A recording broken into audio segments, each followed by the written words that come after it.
September the 11th, 1952, morning. Cast of characters, 5 to close the files with. One Latin American to be known as Cholo Martinez, wanted by local and federal agents on both sides of the international border, from the Gulf of California to the Rio Grande. One neurotic mother, one very tired stepfather, and one 19-year-old girl whom we shall call Cassandra Lee. An arrested narcotic case with an 18-month history of heroin addiction. And one police officer, myself, Lieutenant David Jason, City Police Department, Narcotics Division. It wasn't until sometime later that morning that I was able to account for the girl's sudden change in behavior. Cassandra hadn't seen Martinez since the day he disappeared in the desert north of the Mexican border close to 3 months ago, nor had anyone else. His appearance now was unaccounted for.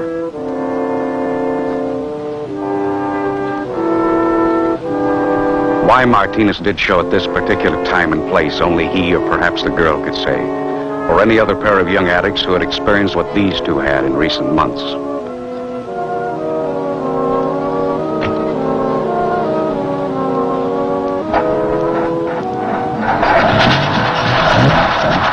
Martinez was still very much at large, but the Lee girl was now involved in the legal process of being transferred to the Federal Narcotic Hospital in Kentucky as a ward of the juvenile court.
I'd been on Cassandra's case from the very beginning. It didn't take too much imagination to figure out who it might be that was tailing us to the station.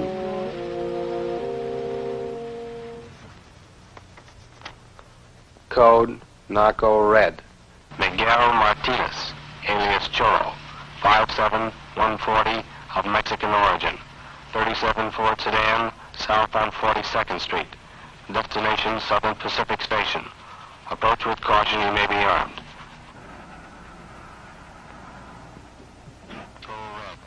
Miguel Martinez, alias Choro, 5'7", 140, of Mexican. Under the circumstances, there was some question as to whether Cassandra would try to make a move to alert Martinez. So I kept her close to me. She now had sufficient reason to hate Martinez, but I still couldn't be sure of what she might do if he got close to us again. Addicts have a strange code of ethics.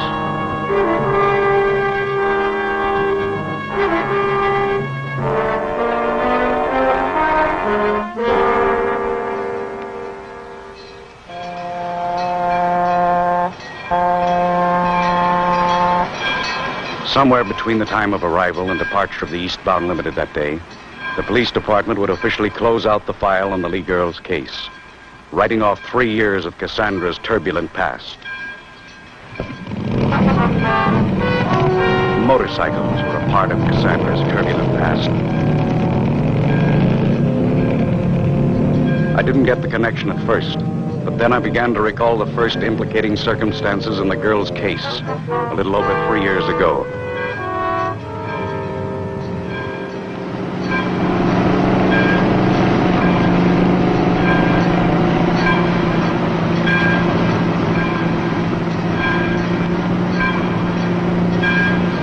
It began in the summer of 1949, several weeks before school started.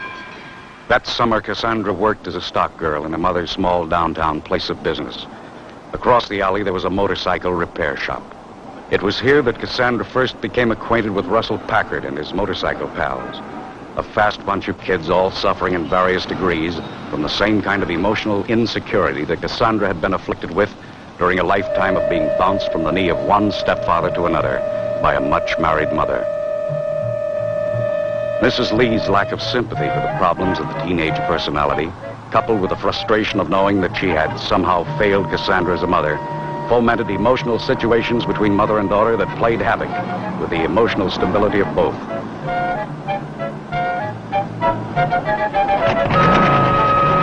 An offer of sanctuary, unreasonable tirades of reprimand in the presence of her peers. A spur-of-the-moment decision, the beginning of a dangerous gang association.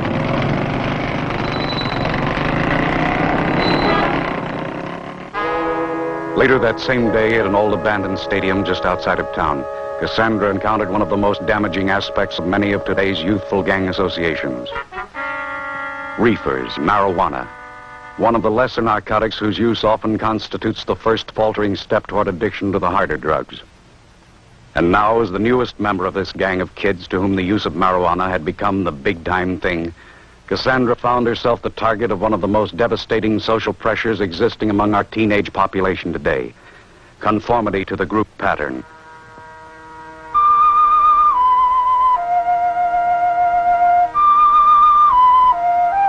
Passing up the reefer meant passing up the gang's bid to really belong. Her refusal to conform would place her in the precarious social position of being with the group, yet outside of its circle of confidence. During her next few weeks with the gang, Cassandra was more or less regarded with suspicion and subjected to subtle ridicule. But she managed to hang on by sticking close to Packard. She rode with the gang, but always somewhat apart from the group, having as yet failed to gain their confidence.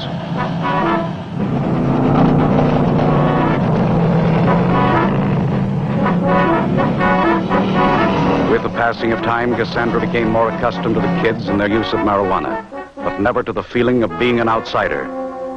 The adolescent personality demands and needs to belong. To belong meant conformity to the group's pattern of behavior.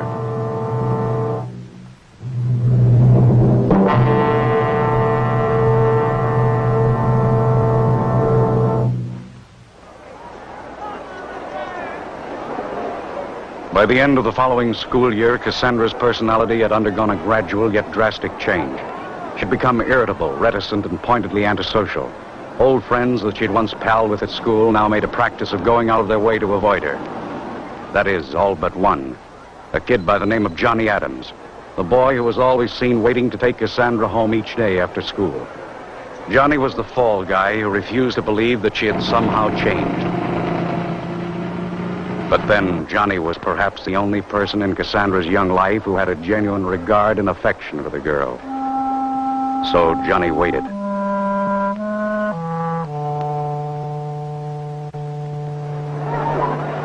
When the last day of school rolled around in May of that year, Cassandra was still flying high, but her scholastic average during her last year of high school had fallen to its all-time low.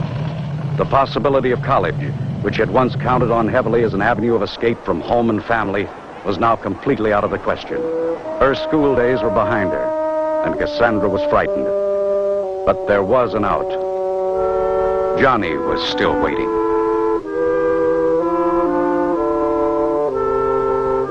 Long ago, Cassandra had learned that she could always run to Johnny when things closed in.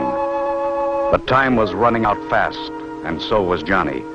Graduating from school with top honors, young Adams had a job with a future waiting for him. And with the blessing of both families, Cassandra's in particular, Johnny had never made a secret of the fact that he wanted Cassandra to someday be a part of that future. Cassandra's situation called the play. She was now determined that that certain someday should be soon, and June was just around the corner.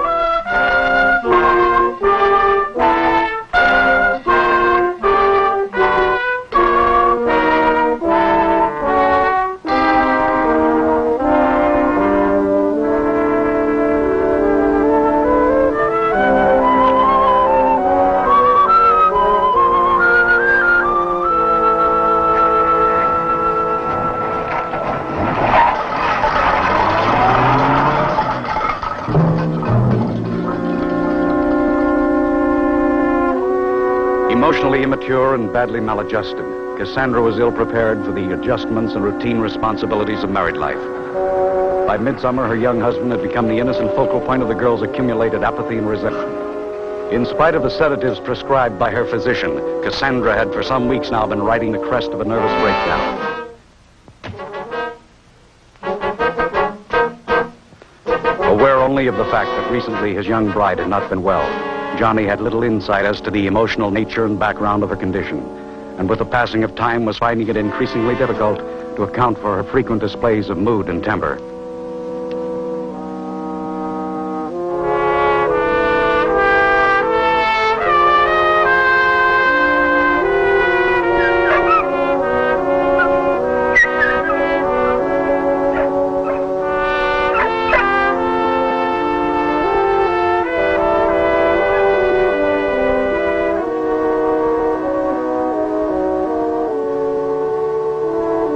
Johnny's family physician had diagnosed Cassandra's problem as one of post-marital adjustment. His panacea was a few words of wisdom and a bottle of sleeping pills. Johnny's solution to the problem was equally superficial, being based upon Cassandra's habitual complaint of boredom during the long hours of the day while he was at work. The novelty of owning and caring for a dog did absorb a great deal of Cassandra's time and attention during the next few weeks. But Johnny's dog, like the doctor's sleeping pills, was hardly the answer to Cassandra's problem. Deep within this girl's emotional makeup was an impelling fury of discontent that was immune to medications and momentary diversions of interest.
In a period of less than 2 months, Cassandra had kicked over the traces and pulled all stops. By persistently accusing Johnny of countless personal inadequacies, some real, some imaginary, Cassandra had cunningly unloaded the blame and responsibility for her own misbehavior, including the possession and use of marijuana, at the feet of her bewildered young husband. Paralyzed by a guilt complex, young Adams stood by and helplessly looked on, while his young wife started down the long road the junkies call the route.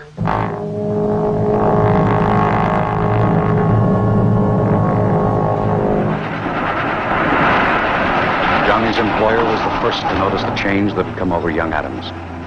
On the 14th of October, Johnny was given the day off and sent home to resolve the problem that was interfering with his concentration at work. An overturned trash bucket. The dog, perhaps.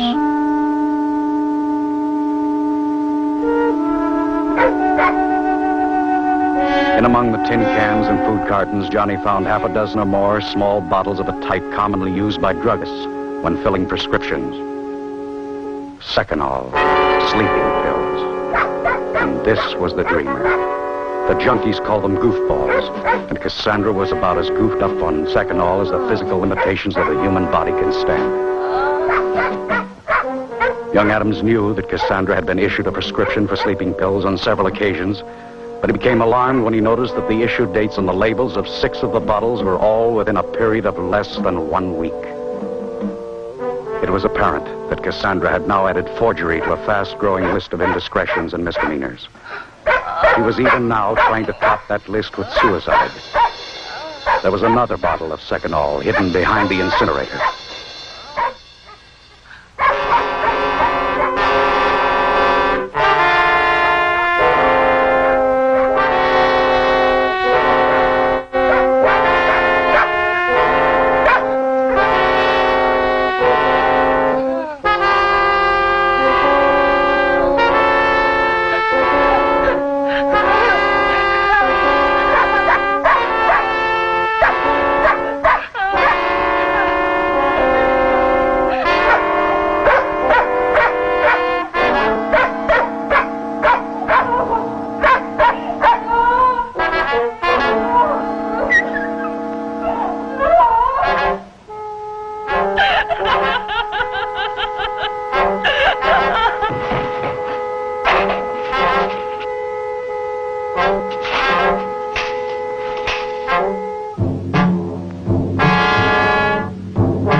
Booked on a 502, resulting from intoxication created by stimulants of an undetermined origin, Cassandra was held for a short period of observation in the police ward of City Hospital. When medical investigation proved inconclusive, she was then released into the custody of her husband and parents.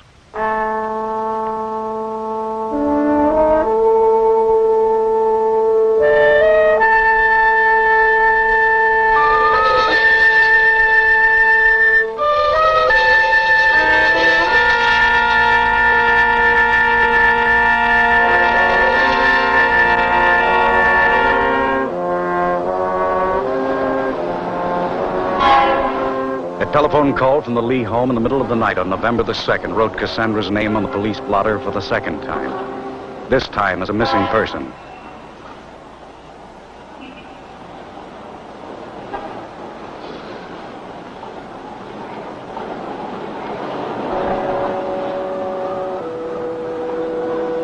In the meantime, the name of Russell Packard had come to our attention as a suspect in a small-time dope ring.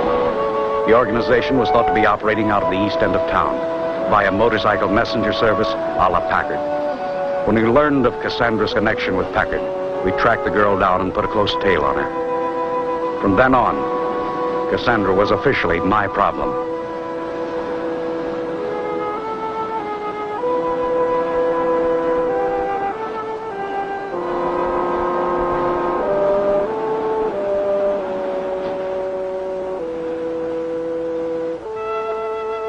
We were tailing Cassandra in the belief that her trail might lead us to Packard, and consequently into the dope ring's operational headquarters. By late afternoon, it began to look as though our hunch might pay off. She was blazing a trail right into the east end of town. The lead was just beginning to look promising that afternoon when the trail came to a dead end at one of those high-type flop houses down along Skid Row. When I saw Cassandra buttonholing a couple of junkies lounging around the hotel lobby, I realized that she was trying to get a lead on Packard herself. When I walked in, the girl was still asking questions, so I obliged her by answering a few. I told her I'd recently bought some junk from a guy by the name of Packard at a little joint over near 3rd and Main. Offered to drive me there for a look-see.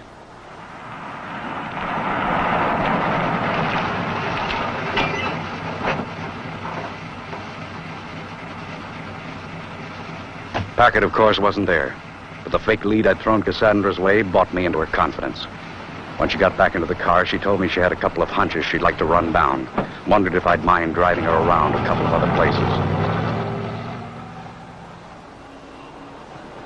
These other places she had in mind were some of the sleaziest joints in town. When she came out of the one they called the Club Cabaret, I could tell by the expression on her face that she'd gotten the word from someone. The word took us into the old warehouse district down by the river, a section of town where the cops like to walk their beats in pairs.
By the end of the week, Cassandra had turned up as a car hop in a drive-in on the west side of town. Her job there had been rigged by Packard through the big man Packard was delivering for. The drive-in had been staked out by the police department for the past month on suspicion that marijuana was being sold under the food trays. Packard's boss turned out to be a small-time racketeer and bunco artist by the name of Al Stutzman, and now Cassandra was on his payroll, too. Stutzman spent 2 or 3 days observing the way Cassandra handled the drive-in trade. Then came the pitch. Cassandra's job in the drive-in was only a proving ground for bigger things. A few days later, Stutzman set the girl up in a swank apartment in the neighborhood of Park Union High School. When Cassandra moved in, we planted spotters in the apartment house across the way and kept the place under surveillance day and night.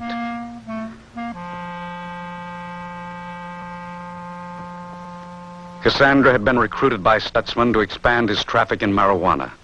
Along with the apartment, Cassandra was given the job of holding open house and playing hostess to the teenage bop crowd from the neighboring high school. But Cassandra was finding it hard to keep her mind on business.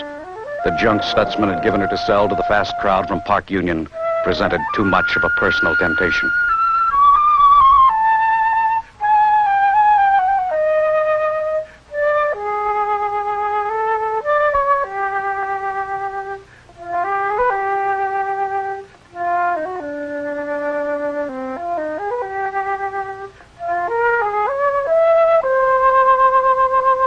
Cassandra's weakness for the merchandise she was given to retail periodically put the skids under Stutzman's caper at the apartment house.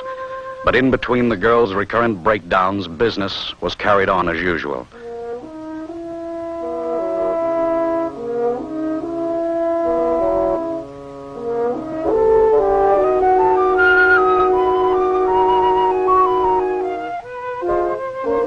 By the end of the month, we had most of the necessary information we needed to pin a conviction on Stutzman.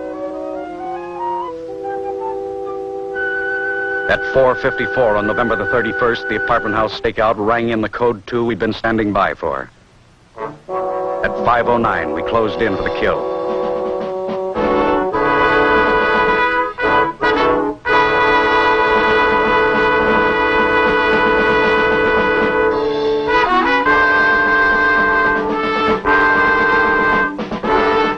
The raid on Cassandra's tea party miscarried. The minute we hit the front door, someone in the kitchen flipped the switch on the garbage disposal unit, pulverizing the critical evidence we needed for a conviction. We'd fumbled badly, but we hadn't lost the game yet. We still had Cassandra. If she were handled the right way, the Lee girl was a possible for state's evidence against Stutzman.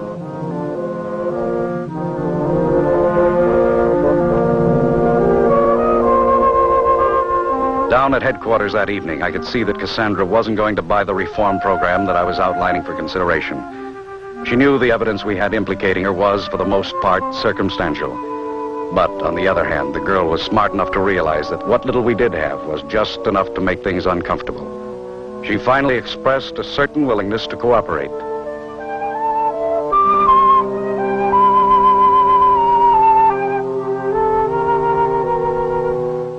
I assured Cassandra that she would be given every consideration if she would consent to full cooperation with the department. This, of course, meant not only giving testimony against Stutzman, but also any information she might possess now or in the future concerning other narcotics violations within our jurisdiction.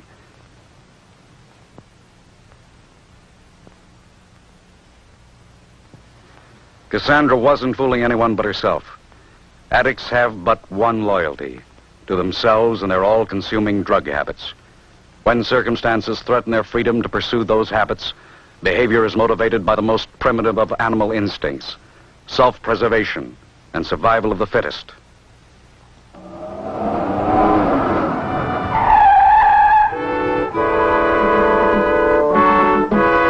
The rest of Cassandra's cooperation with the department amounted to an occasional tip-off leading to the arrest of several teenage gangs around town that were still playing the dangerous game.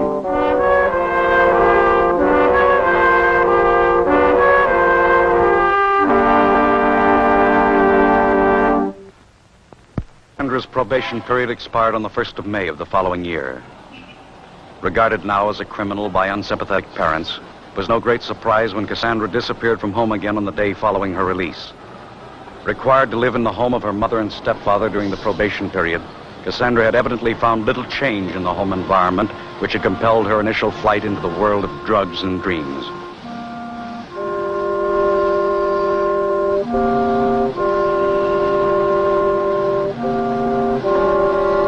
It was sometime during that first week in May that Cassandra's path crossed that of a young woman paying the highest possible tariff in terms of the narcotic route of escape, the heroin addict, suffering from the preliminary symptoms of narcotic withdrawal.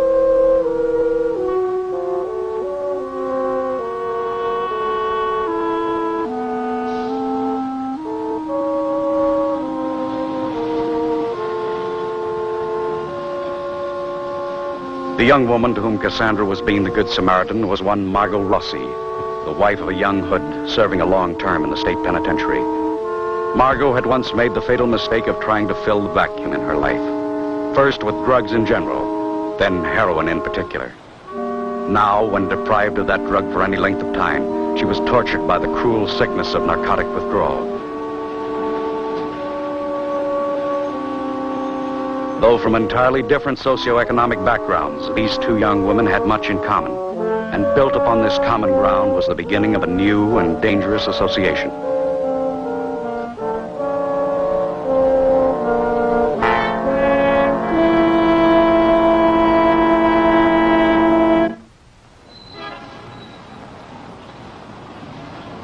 In the weeks that followed, Cassandra and Margot Rossi became not only the closest of friends, but also partners in business. Margot had resorted to devious means of supporting her expensive drug habit. One of these had been the retailing of marijuana on street corners for a pandering dope merchant by the name of Sven Bergman, the pusher on whom Margot had become dependent for her supply of heroin. With Cassandra's encouragement, however, Margot had broken with Bergman, and the two girls were now in business for themselves.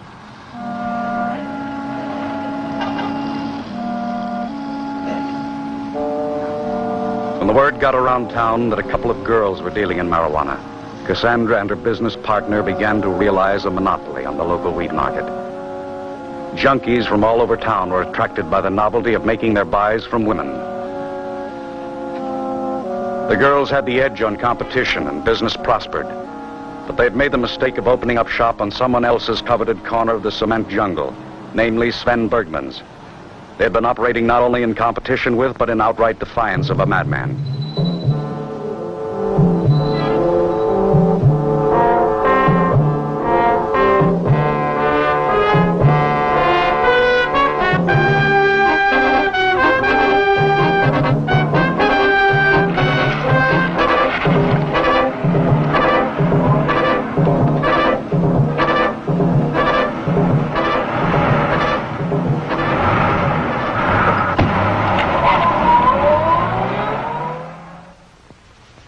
For any young addict to have known this man was to become his slave, and Margot Rossi had been one of his so-called employees.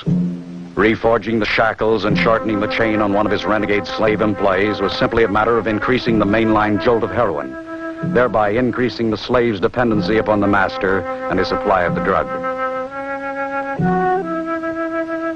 Cassandra had encouraged Margot to break with Bergman, but Margot, unfortunately, had neglected to inform her young friend of the sinister circumstances involving her relationship with her would-be ex-employer.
Months later, Cassandra was found in a back alleyway just off Main Street, ironically in much the same condition as that in which she had once found Margot Rossi. Picked up by an officer from the narcotics detail and taken to the county hospital, her condition was diagnosed as acute narcotic withdrawal symptoms. Due to a lack of adequate facilities for handling addiction cases, Cassandra was here committed to the ward assigned to the mentally ill.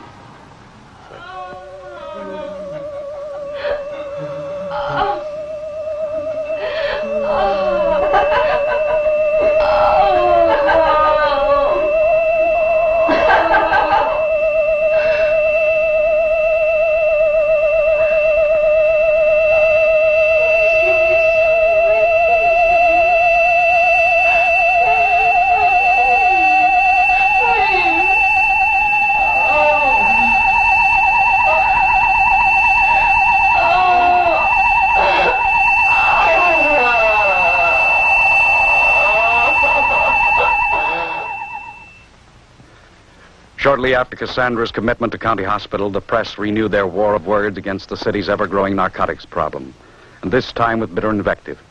City Hall countered with an appropriation to increase the manpower of the narcotics detail, and we followed up with Operation Cleanup.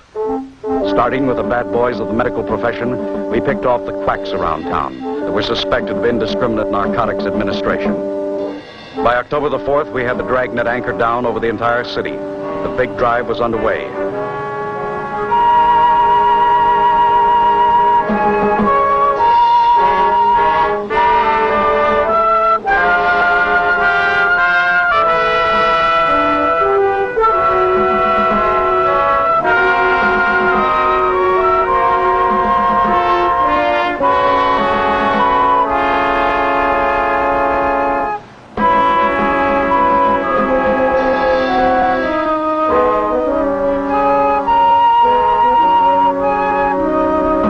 It was a clean sweep all the way down to the bottom of the barrel, but it wasn't the pure and simple case of cops and robbers that it appeared to be on the surface. To be sure, the supply of dope to be had around town diminished almost overnight. Even the pushers we didn't pick up got nervous and closed up shop at the duration. But the demand for the stuff maintained a pathetic status quo.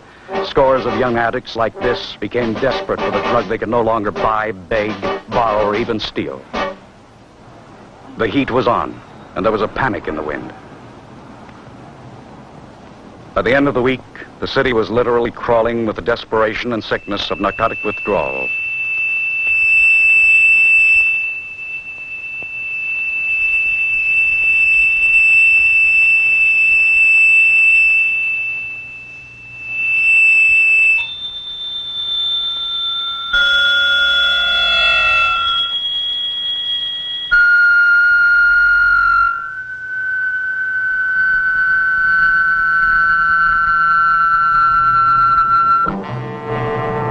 Some we found dead.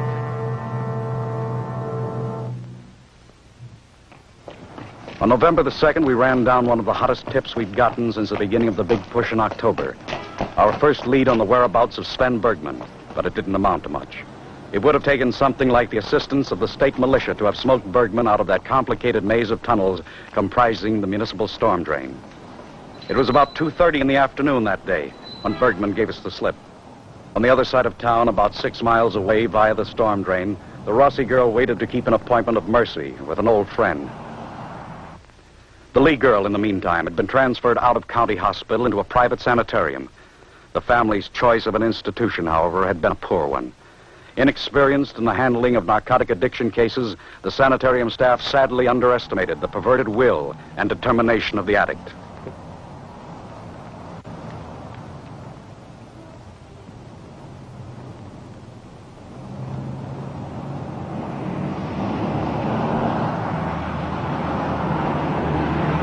Since Cassandra's release from County Hospital in October, Margot had been putting the bite on Bergman for some $40-odd worth of heroin a day that was being smuggled into Cassandra at the sanitarium.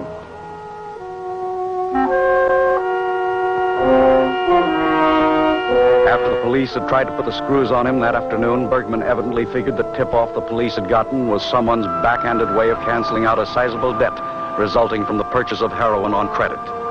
Someone like Cassandra Lee and Margot Rossi. One of Bergman's jealous competitors gave us the tip, but Margot Rossi took the rap.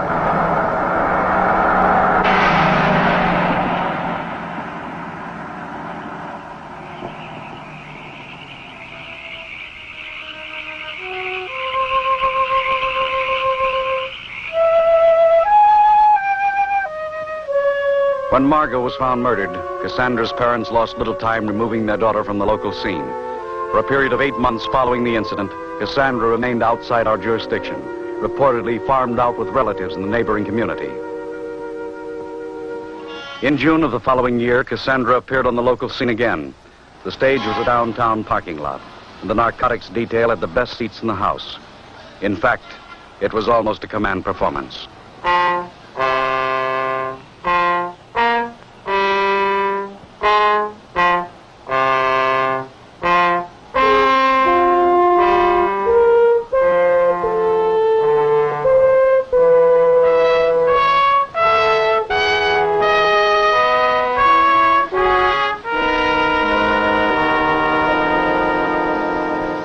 When Cassandra was hustled out of town by her parents in November, the girl was still a confirmed heroin addict, haunted by the incessant demands of her drug. Her search for heroin on the back streets of a new locale led her into the dangerous company of one Cholo Martinez, and consequently into the middle of what we believe to be an international car theft and smuggling operation.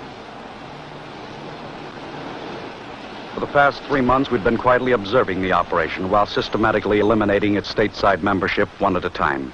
Martinez, the ringleader, and his amigo Jimmy Sanchez were the only two left in circulation north of the Mexican border. Cassandra, who in recent months had become Cholo's woman, was now doubling in brass for some of the absentee members who had in recent months disappeared into the protective custody of the county sheriff's office.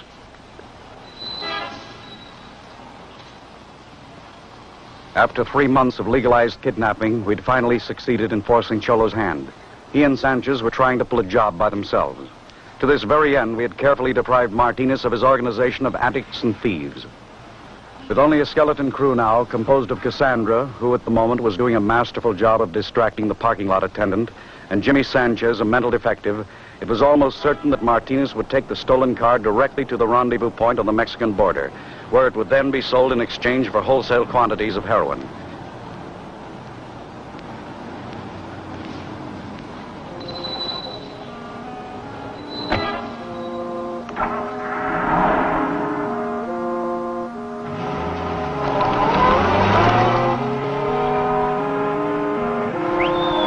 We were standing by, waiting to accompany Martinez and the stolen car to the border. The big game was in Mexico.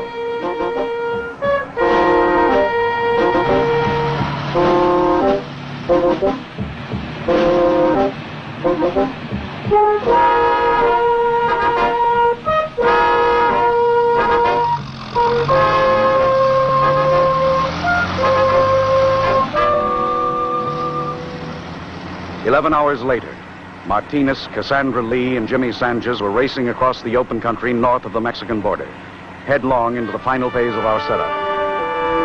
Every highway leading into Mexico within a radius of 70 miles of the estimated point of entry was blocked by deputies from one of several border county sheriff's offices, with whom we'd been in radio contact since the time of our departure.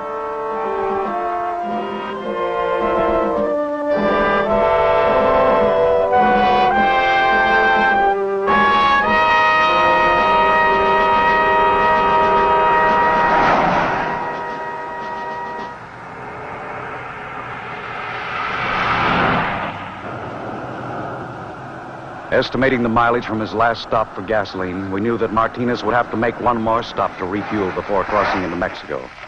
To carry out the rest of our plan of action, it was mandatory that we separate Sanchez from Martinez at a point somewhere near the border. The Mexican police were standing by, waiting for certain vital information we expected to get from Sanchez.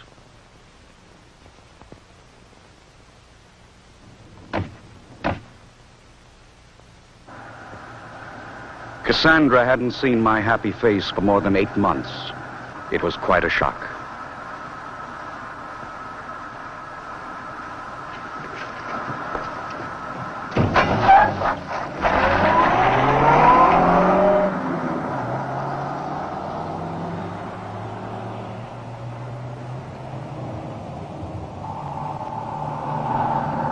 Sanchez was certain that Martinez had sold him down the river.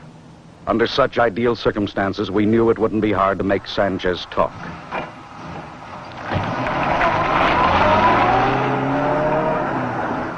When Martinez and Cassandra turned off the main highway onto one of the old dirt wagon roads leading into Mexico, we checked their point of departure on the map and made a beeline to the key roadblock, only minutes away.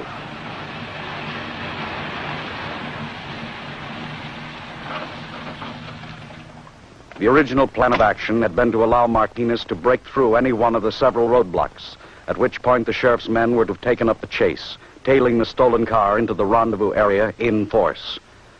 But Martinez had decided to make it into Mexico the hard way, across some 70 miles of open desert. In the meantime, Sanchez had given us all the information the Mexican police would need to bottle up the works in Mexico. The rest of the show was now up to the men from the sheriff's office.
While the men from the sheriff's office closed in on the old wagon road from the east and west, deploying themselves in small patrols at key positions along the road from the border north, we backtracked a few miles to the point where Martinez had left the main highway and worked our way south along the same route, closing in from behind.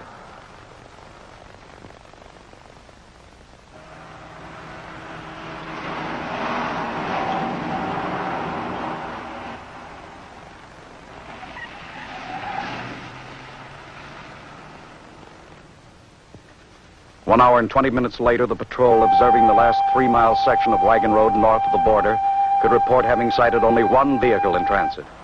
And that one was ours. Then one of the patrols, about 50 miles to the north of our last checkpoint, spotted what appeared to be the reflection of the sun by glass in the rocks above a dry canyon wash. Investigation of the light source quickly explained why none of our patrols had been able to track the stolen car into Mexico via the old dirt wagon road.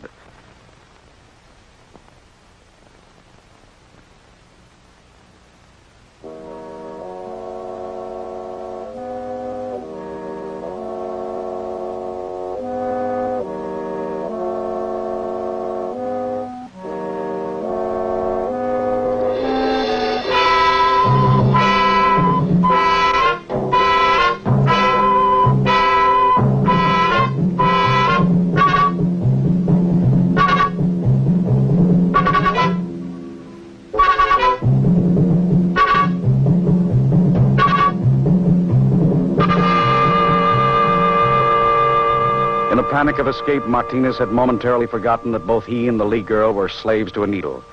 In the glove compartment of the stolen car, I found a brown paper bag containing the evidence of this potentially fatal oversight. A bent spoon, hypodermic needle, and more than a dozen bindles of heroin. Exhibit A, the oracle of impending tragedy. The temperature in the desert out there was pushing upwards of 107 degrees in the shade. The nearest watering spot, 30 miles away. Deprived of their drug under these debilitating circumstances, it would only be a matter of hours until Martinez and the Lee girl would both gradually succumb to the ascending violence of narcotic withdrawal.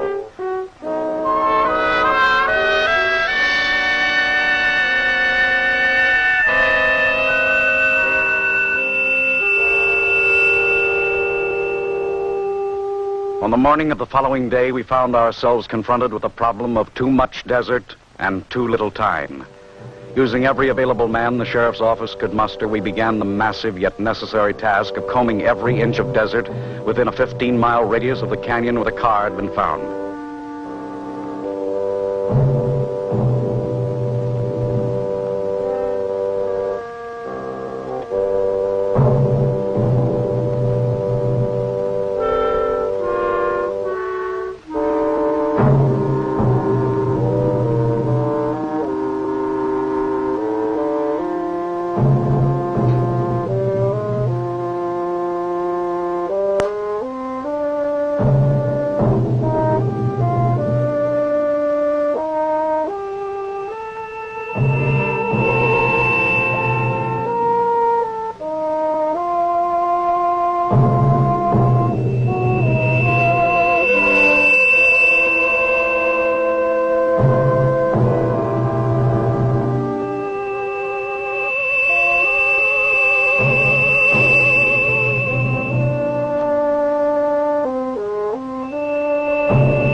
ward of the juvenile court, Cassandra was now en route to the Federal Narcotic Hospital, there to undergo an extensive period of physical and psychological treatment for drug addiction.